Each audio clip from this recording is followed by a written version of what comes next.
All right, hello everybody. Welcome to our next video. This is for topic 4.4. This is going to be the last new bit of content before we have a summative assessment. So that will be coming up pretty soon. Be on the lookout for some information about that in our Zoom meetings and through announcements.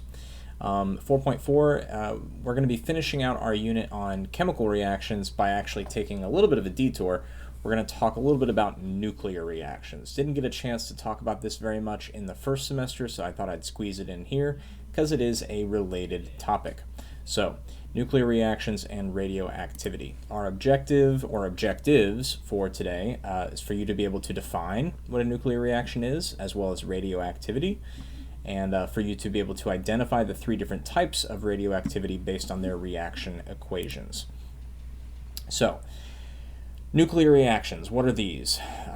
These are different from chemical reactions, okay? So a nuclear reaction is a change in the nucleus of an atom, okay? So you'll recall that an atom is made up of protons, neutrons, and electrons, and in the nucleus you have those protons and the neutrons.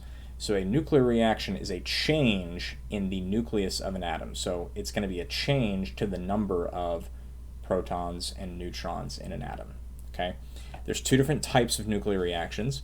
Nuclear fusion, okay, which is when two smaller atoms combine to make a bigger one. This takes place in stars, and it's responsible for the formation of all of the elements, going from helium all the way up to iron. We did talk about that in the fall. I remember us talking about nuclear fusion. The other type of nuclear reaction is nuclear fission. This is the opposite of fusion. Kind of like how synthesis and decomposition are opposites of each other, fusion and fission are opposites of one another. Nuclear fission is when one bigger atom splits into two or more smaller atoms. Humans have learned how to make this happen. It does happen naturally in some places, but humans have learned how to make this happen. And this is what happens in nuclear power plants and nuclear weapons. Lots and lots of energy is released when this happens. And humans have learned how to harness that energy for good and bad things. Like I said, both types of these reactions release immense amounts of energy. So here's a picture of what an example of a nuclear fusion reaction. You have two atoms here. This is an atom of hydrogen, as is this. These are two different isotopes of hydrogen. You can see the one proton there. The purple things are neutrons. These two atoms combine together in the process of the reaction, making helium. Okay, so you can see the two atoms are separate. They come together, they fuse together into the helium atom. Okay, so that's just an example of a fusion reaction. And then this is an example of a fission reaction, the opposite of that. So you have a nucleus here, a rather big one. I'm not going to get into all the details here, but basically what can happen is adding a neutron to this nucleus can cause it to become unstable, and it will split apart into these two separate smaller nuclei, these two separate smaller atoms. Okay, now we're going to focus a little bit on nuclear fission, okay, because that's the type of nuclear reaction that humans have learned how to do, and that is taking place on Earth right now in lots of different places. It only works with certain elements. So if I go back to this picture here, the nucleus has to be like only specific nuclei work. Okay, so only specific isotopes, okay, can actually undergo nuclear fission. Okay, the nucleus has to be unstable enough to be broken apart. The most common isotopes that are used for nuclear fission are uranium-235 and plutonium-239. This is a picture, or a diagram, I should say, of uranium-238 versus uranium-235.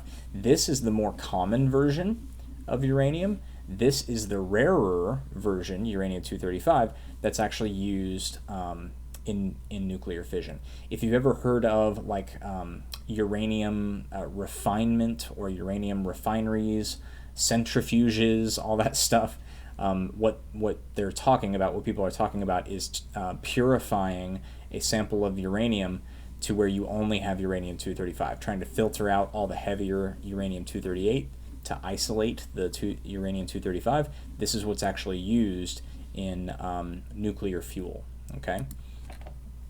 All right, and then we have radioactivity. So radioactivity is kind of like nuclear fission, not exactly. It is still a nuclear reaction that's taking place, but it's not quite the same as, you know, as this. It's not quite the same as this. There are a few different types of radioactivity. By the way, it has other names that are sort of synonymous with radioactivity. You may see these, radioactive decay or nuclear radiation. These all mean the same thing. Radioactivity occurs when an unstable atom releases energy or particles from its nucleus. So it is still technically a nuclear reaction, and it's closely related to a fission reaction, but not quite, slightly different. After radioactivity occurs, an atom may change into a different isotope or a completely different element. And so I want to show you what the three different types of radioactivity are, three main types. There's alpha, beta, and gamma radioactivity. The symbols for these are the Greek letters. So this is the Greek letter for alpha. Okay, this is the Greek letter for beta, and this is the Greek letter for gamma. So these are the symbols that are used for these three types of radioactivity or radioactive decays.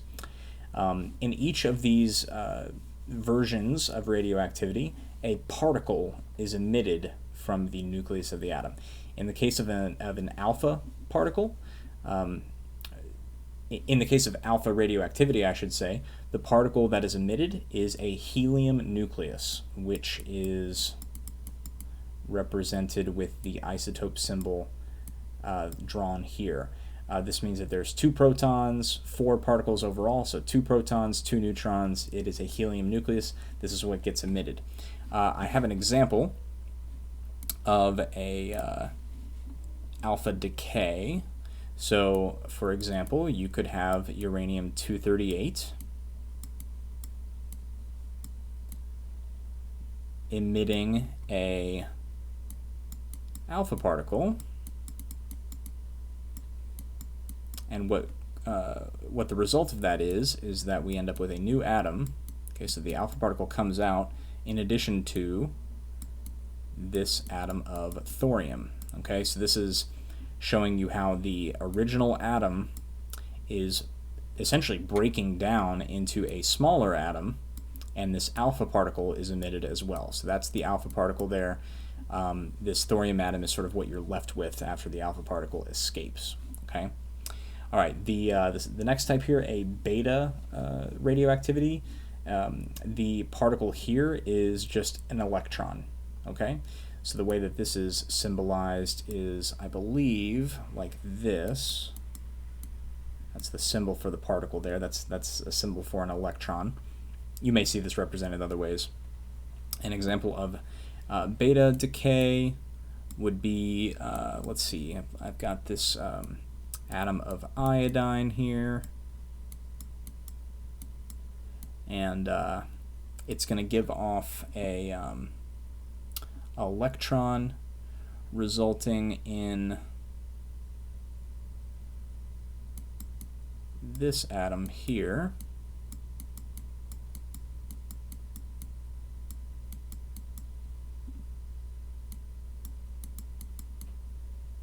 Okay, so once again, this is sort of the particle you're looking for. That's that beta particle. Okay, so if you see an equation and you're asked, which type of radioactivity is it, you can use, if you spot that particle there, that's the beta particle. That would be how you know it's beta decay. And then gamma radioactivity is just the release of energy. Okay, so really there is no symbol. Okay, sometimes this is just used as the symbol, the gamma symbol. And an example of this would be, say, an atom of carbon that is just giving off some energy. Okay, so we have this atom of carbon here that gives off this gamma burst of energy here. Okay, so once again, really all that you need to be able to do with this, okay, is be able to spot the different particles. Okay, so these things here, you may want to refer to this video, but these are the 3 different particles that you may need to be on the lookout for. Okay, I'm not anticipating asking you a ton of super tough questions about this, but I did want you to see this information about nuclear reactions and radioactivity. Okay, well, that is it for the video. I will see you guys afterwards to show you guys what your assignment is for me today. Thanks a lot.